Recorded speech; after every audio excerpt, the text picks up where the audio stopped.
एका एक्स पोस्टमुळे सध्या महाराष्ट्रातलं राजकारण चांगलंच तापलं आहे. या पोस्टमध्ये महाराष्ट्र काँग्रेसनी उपमुख्यमंत्री सुनेत्राताई पवार यांना गुंगी गुडिया असे म्हटल्यामुळे एकच वाद पेटला आहे.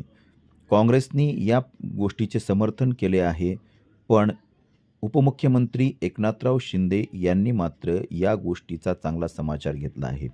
त्यांनी अशा पद्धतीने बोलणे योग्य नाही असं म्हटलं आहे.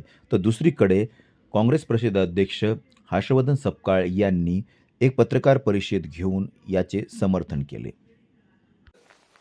नाही, राजकारण तापण्याचा विषय काय, मूळ मुद्दा काय आहे की पत्रकारांनी प्रश्न विचारले पाहिजे, पत्रकारांच्या विचारलेल्या प्रश्नाला उत्तर दिले पाहिजे. पत्रकारांनी तर विचारलेच पाहिजे, मात्र नागरिक विचारत असेल तर त्याची उत्तर दिली पाहिजे. आपल्यावर जर आरोप होत असतील समाजकारणात, राजकारणात, सार्वजनिक जीवनात, त्याचे देखील उत्तरे दिल्या गेली पाहिजे.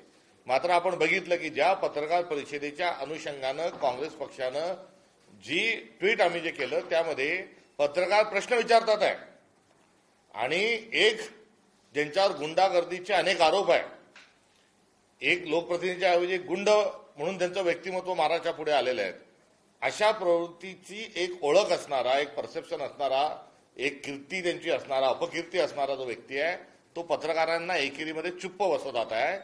आणि अशा वेळेस ज्या उपमुख्यमंत्री आहे ह्या एक शब्द देखील बोलत नाही आहेत. त्यामुळे यामध्ये मूळ मुद्दा जो आहे हा त्यांच्या वर्तनाचा आहे.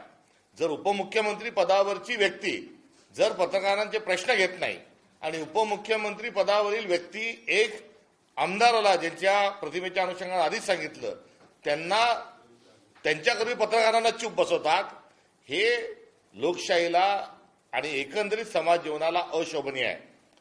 अशा वेळेस हाताची घडी तोंडावर बोट ठेवणं म्हणजे चूप बसणं, आणि तशी भूमिका ही त्यांनी त्या ठिकाणी निभावल्याच्या अनुषंगानं गुंगी गुडिया हा शब्दप्रयोग त्या ठिकाणी केलेला आहे.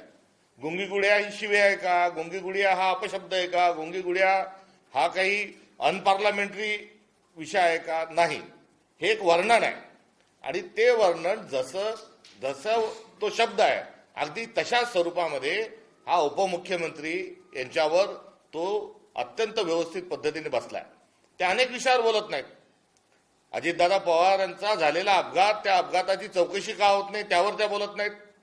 या अपघातामध्ये गुन्हा अद्यापर्यंत का दाखल झाला नाही त्यावर त्या बोलत नाहीत. यासोबतच अर्थखातं त्यांना अद्यापर्यंत मिळालं नाही त्यावर त्या कुठेतरी बोलत नाहीत.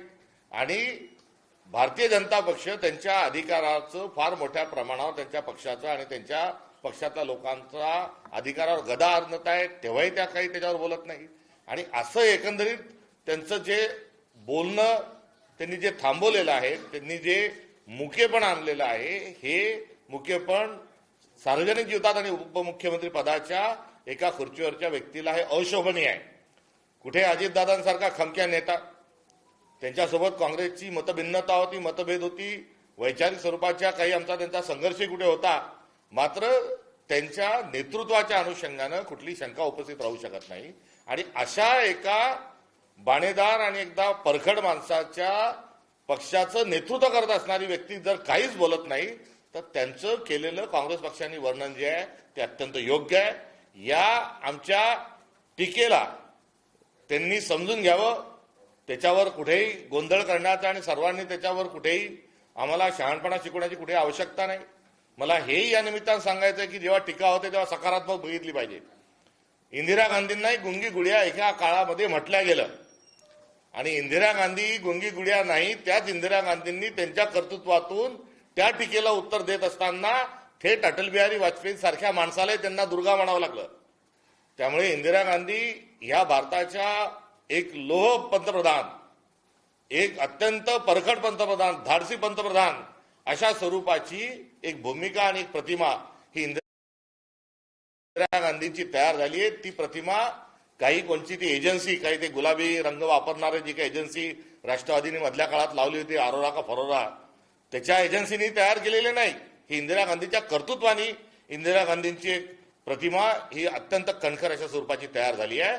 आज आम्ही सुनेत्राताईंना टीकेच्या माध्यमातून कुठे गुंगी गुडिया म्हटलं असेल तर त्यांनी दुर्गाय साबित करावं.